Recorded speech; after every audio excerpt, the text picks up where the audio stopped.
The Curse of Silver Hollow. The moon had always loomed large over Silver Hollow, a secluded village nestled deep within the craggy Blackroot Mountains. The mist there never truly lifted, it clung to the trees and the rooftops like a second skin. The woods that bordered the village grew too densely, their twisted boughs knitting together into a green-black canopy that shut out the sky. The villagers had long since learned to keep to the paths, speak in low voices, and never question the strange things found in the forest. It was said the hollow had once been a place of sacred power, a haven for old gods and older things. But those things had been buried or banished, or so the stories claimed. Most children knew the chants to ward off spirits, and every home kept a sliver of silver over the doorway. Just in case. On the last day of the harvest festival, under a sky mottled with bronze and indigo, 10-year-old Emmerich Tallow vanished. He had been playing by the pumpkin fields, chasing a red-winged butterfly with a net made of willow and twine. His sister Lena, 5 years older and fiercely protective, had turned her back for just a moment. She'd gone to gather a fistful of wild plums from the hedgerow. When she looked back, Emmerich was gone. The only trace left behind was the net, snapped in half near an old stone marker whose inscription had long been worn away by moss and weather.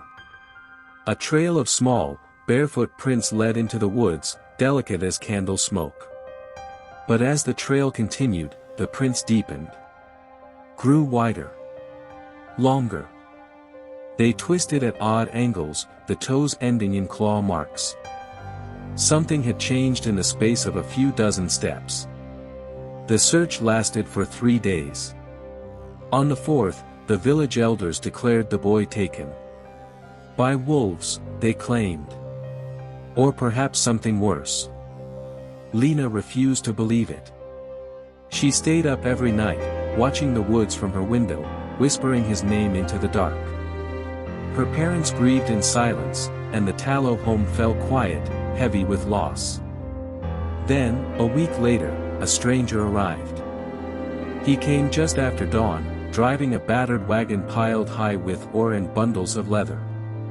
He wore a cloak of soot-stained wool and kept his hood drawn low. His face was pale, with a long scar that hooked under his ear like a sickle.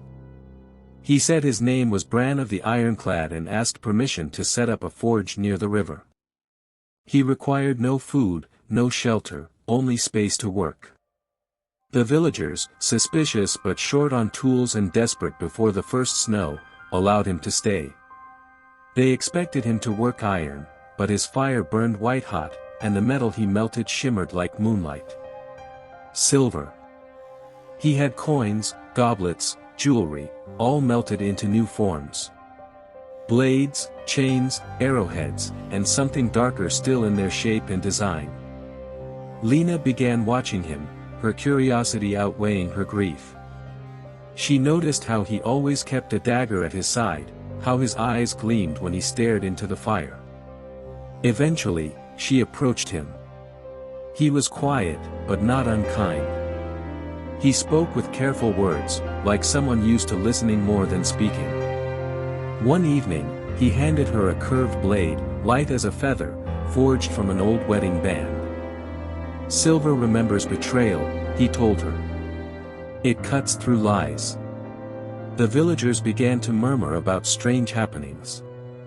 A shepherd found his flock gutted but uneaten, slashed open, strewn across the field. No tracks, no signs of a predator save for tufts of dark fur and a foul stench in the air. The following week, a trapper was found in pieces near the river, his body gnawed but his weapons untouched. Panic began to grow, and Bran's forge burned hotter than ever. One night, Lena followed him. He left the forge and took a narrow path into the woods, moving silently despite his heavy boots. She crept after him until they reached a glade deep within the forest, where moonlight filtered through the trees like shattered glass. At the center stood a single stone, half buried, cracked, covered in ancient runes. Broken chains lay scattered around its base. This was a prison, Bran said, though he hadn't looked back. One of the old bindings. The kind meant for monsters. Who put it here? Lena asked. Your ancestors. Long ago. They caught something they could not kill. So they locked it in silver and song. Lena remembered the stories in her great-grandmother's journal, cryptic drawings, old chants, tales of the Lupenson. 3 brothers, born under a blood moon, who made a pact with a forgotten spirit to defend their home. The spirit gave them power, strength, speed, endurance. But it came with a cost. They became wolves when the moon rose. After the war was won, the village turned against them. They were betrayed, hunted, bound with silver chains and buried beneath the hollow. But the story said one escaped. Fled into the woods. And waited. Lena found her family name in the journal. Her great-grandmother had been one of the midwives who helped bind the Lupenson. A bond mother. A secret keeper. And Emmerich had been born under a blood moon. When Lena told Bran this, he didn't look surprised. Then he is the one, he said. The curse awoke in him. And now it calls to others. There's a way to bring him back, Lena whispered. She had read of it in the margins of the journal, of moonroot, a rare flower that only bloomed on the cliffs of Wolfspire during the blood moon. Mixed with silver and the blood of one who loves the cursed, it could restore the soul beneath the beast, if the soul still remembered its name. The blood moon rose in 3 nights. They prepared as best they could. Bran forged silver knives and arrowheads. Lena gathered herbs, whispered prayers, and practiced the old chants. On the night of the blood moon, they climbed the cliffs, the wind howling like wolves all around them. Moonroot grew in clusters along the jagged ledges, glowing faintly in the red light. Lena plucked the petals with shaking fingers. Below them, deep in the forest, a howl split the night, long and mournful, answered by 2 more. They returned to the glade. Bran prepared the silver mixture. Lena sliced her palm and let the blood fall onto the petals. It must be given freely, Bran warned. And he must remember you. The ground trembled. Trees bent. Then they came, 3 wolves, enormous, black as pitch, with eyes like burning coals. Bran leapt forward, twin silver blades flashing. He fought like he had nothing left to lose. Lena held her ground as one of the beasts barreled toward her. Emmerich, she cried. It's me, Lena, I know you're still in there. The creature skidded to a stop. It bared its teeth, snarled, but did not attack. Its ears flattened. Its eyes flickered. It took a step back. Lena dropped the flower on the ground, bloodied and glowing. Take it, she whispered. Please. The wolf hesitated. Then it bent its head and consumed the petals. The change was immediate, and agonizing. It howled in pain, thrashing, fur shedding in great clumps. Its body shrank, bones snapping, reshaping. Claws retracted. When it was over, a boy lay in the grass, naked, trembling. Lena, he croaked. Where am I? She ran to him, wrapped him in her cloak, sobbing.